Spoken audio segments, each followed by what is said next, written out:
हाय नमस्कार, मी सुप्रिया. सोनचाफा मराठमोळी चव या आपल्या चॅनलमध्ये तुम्हा सर्वांचं अगदी मनापासून स्वागत आहे.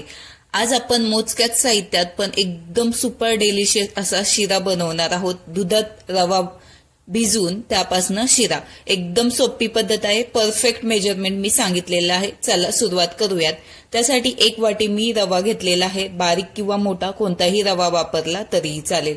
मोठ्या भांड्यामध्ये टाकून घ्यायचा आहे. त्यानंतर ज्या वाटीने रवा घेतला होता त्याच वाटीने आपल्याला 2 वाटी दूध घ्यायचं आहे.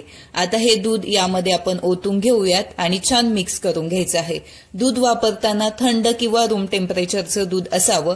गरम कोमट अजिबात दूध वापरायचं नाही. थंड किंवा रूम टेम्परेचरचं दूध वापरायचं आहे. आता रवा यामध्ये मिक्स करून घ्यायचा छान आणि त्यानंतर कमीत कमी अर्धा तास, जास्तीत जास्त 1 ते 2 तास तुम्ही हा रवा या दुधामध्ये भिजवू शकता, पण कमीत कमी अर्धा तास तरी रवा या दुधामध्ये भिजवत ठेवायचा आहे. आता झाकण ठेवू. आता हे साईडला ठेवून देऊयात जेणेकरून रवा छान या दुधामध्ये फुलला जाईल. आता अर्ध्या तासानंतर आपण हे चेक करून घेणार आहोत. रवा छान मस्तपैकी फुलला जातो, त्यामुळे कमीत कमी अर्धा तास तरी हे भिजत ठेवायचं आहे. आता अर्धा तास झालेला आहे. एक कढई घेते, त्यामध्ये मी तूप टाकून घेणार आहे. आता तूप म्हणजे किती वापरायचं? जितका रवा घेतला होता 1 वाटी तितकंच तूप आपल्याला यामध्ये वापरायचं आहे. त्यातील 1 चमचा तूप मी टाकून घेते कढईमध्ये. गरम झालं की यामध्ये ड्रायफ्रुट्सचे काप भाजून घ्यायचे आहेत, म्हणजे तळून घ्यायचे आहेत. हे तळून झाल्याच्या नंतर साईडला काढून घेऊयात. आणि आता 1 वाटी तूप घेतलं होतं त्यातील जवळपास 3 ते 4 चमचे मी तूप पुन्हा यामध्ये ओतून घेणार आहे. आता तूप जर तुम्ही जास्त खात नसाल तर तुपाचं प्रमाण कमी केलं तरीही चालेल, काहीच हरकत नाही. आता ज्या वाटीने रवा घेतला होता त्याच वाटीने 1 वाटी साखर घेतलेली आहे. तूप गरम झाल्याच्या नंतर साखर यामध्ये टाकून घ्यायची. गोड खात नसाल तर साखर कमी वापरली तरी चालेल. गॅसची फ्लेम एकदम लो ठेवायची. लो फ्लेमवर साखर छान या तुपामध्ये विरघळून घ्यायची आहे. खूप जास्त डार्क कलर नाही करायचा.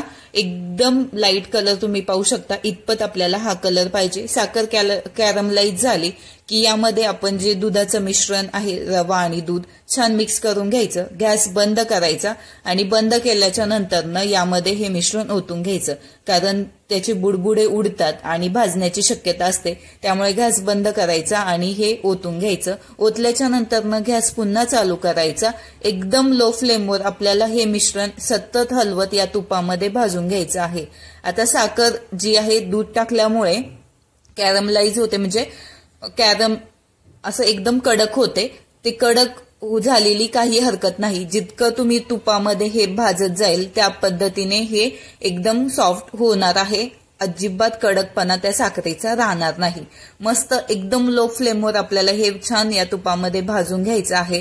आणि तुम्ही पाहू शकता मस्तपैकी छान असं तूप सुद्धा साईडला सुटलेलं आहे. राहिलेलं तूप देखील या टाइमला तुम्ही त्यामध्ये ओतून घेऊन छान यामध्ये भाजून घेऊ शकता. मस्त आता वेलची पूड आणि ड्रायफ्रुट्सचे काप टाकून घ्यायचे आहे आणि मस्त मिक्स करून घ्यायचं आहे.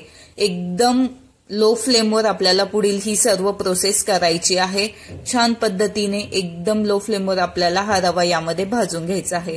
आपण नेहमीच्या शिऱ्यापेक्षा खूप मस्त, आपण जेव्हा शिरा बनवतो नेहमीचा आपण चमचा गोल गोल फिरवतो, तो गोल गोल नाही फिरवायचा.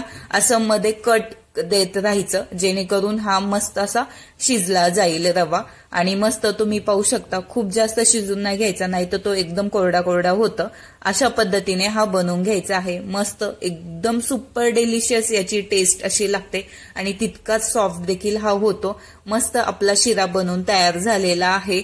जर तुम्हाला ही रेसिपी आवडली असेल तर अशा पद्धतीने एकदा नक्की बनवून पहा. खूप सोपी पद्धत आहे, मस्त तयार होतो. रेसिपी आवडली असेल तर लाईक करा, शेअर करा, चॅनलला सबस्क्राईब करायला विसरू नका. सबस्क्राईबच्या बाजूचं बेल आयकॉन दाबा, म्हणजे मी जेव्हा नवीन व्हिडिओ अपलोड करेल त्यावेळेस त्याचे नोटिफिकेशन तुम्हाला मिळून जातील.